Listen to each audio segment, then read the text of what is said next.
St Pancras Railway Station, and since 2007 known as St Pancras International, is a major London terminus. It has been home to the Eurostar since it moved there in 2007 from Waterloo Station, providing services to continental Europe from London via High Speed 1 and the Channel Tunnel to Belgium, France, the Netherlands and beyond.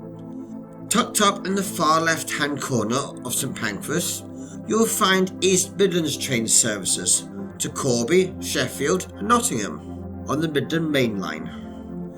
In the right-hand corner, Southeastern provide high-speed trains to Kent via Ebbsfleet International and Ashford International.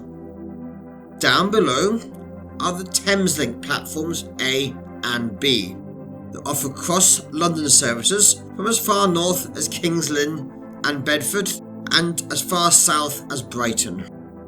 The station was constructed by Midland Railway, which had an extensive network across the Midlands and the north of England, but no dedicated line into London. After major rail traffic problems following the 1962 International Exhibition, Midlands Railway decided to build a connection from Bedford to London using their own terminus. The station was opened on the 1st of October 1868, with a beautiful Midlands Grand Hotel being the station facade, with breathtaking architecture. St Pancras was built during the period of expansion for the Midland Railway, with major routes to Manchester, Nottingham, Sheffield and Carlisle that opened during this time. By 1902, there were 150 trains arriving and departing the station daily. The station, however, was less busy than Waterloo or Liverpool Street. Great Eastern Railways used St Pancras as a West End terminus for trains to Great Yarmouth, Norwich, Lowestoft until 1917, when service was suspended because of World War I, and sadly they were never resumed. The London Tilbury and Southend Railway offered boat train services from St Pancras. The trains ran to Tilbury via South Tottenham, Barking and to Tilbury Docks, which then provided connections by boat to Scandinavia and even as far as Australia. There were also services from St Pancras to Southend Central. Boat trains ran from St Pancras until 1963, after which they were moved to Liverpool Street and Fenchurch Street. The Railways Act of 1921 forced the merger of the Midland Railways with the London and North Western Railway. This formed London, Midland and Scottish Railways, the LMS. On the creation of British Railways in 1948, St Pancras received major investment after years of neglect by the LMS. Destinations included the London area, services North Woolwich, St Albans and Bedford, and long-distance services reached as far as Glasgow, Leeds, Nottingham, Sheffield and Manchester. St Pancras hosted the famous trains including the Palestine to Manchester, the Thames Clyde Express to Glasgow and the Master Cutler to Sheffield.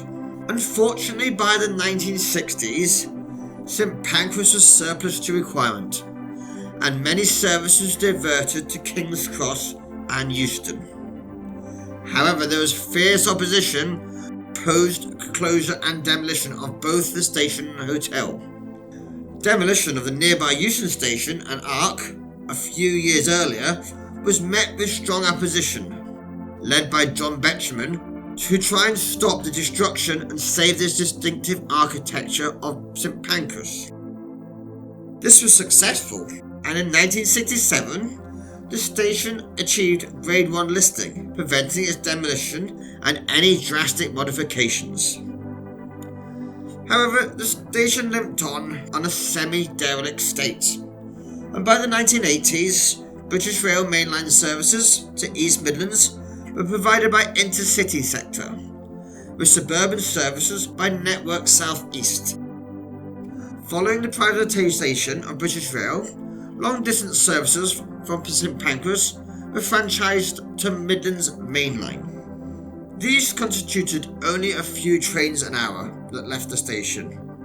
Underused, empty and very poor condition. The beautiful roof, still mostly blacked out since the Second World War, was in danger of collapse, and the station was in critical need of repair. Thankfully, this appeared in the late 20th century, when it became the terminal for the Channel Tunnel rail link, in a massive urban renovation plan across East London. The complex underwent a much-needed £800 million refurbishment, which was opened by Queen Elizabeth II in November 2007. A security-sealed terminal area was constructed for Eurostar services to continental Europe, with additional platforms for domestic trains to the north of England and the southeast of England. The restored station has 15 platforms, a shopping centre, a coach facility. St Pancras is now owned by London and Continental Railways and is managed by Network Rail High Speed, which is a subsidiary of Network Rail. However, not everyone is happy with the modernisation of railway stations. Gone are the days when St Pancras Station was dark, poorly lit, diesel fume-filled train shed, with beautiful sounds of thumping Midland Main Line 125s and the busy clattering of the Royal Mail trains. You would not be blamed for missing the 125s of East Midlands Trains. They have been pushed into a corner at the far end like a naughty child, kicked out from the platforms they once ruled by smug yuppie star Eurostar trains. What was once St Pancras railway station is no longer a railway station. It is a transport hub, a smart station, a mini city of shopping centres, restaurants and a hotel. I wonder if John Betjeman would be all impressed with the station he once fought so hard to save. I'd love to hear from you about what you think of our beautiful railway stations becoming mini cities and transport hubs. I would like to do some videos on the changing faces of our stations and railways.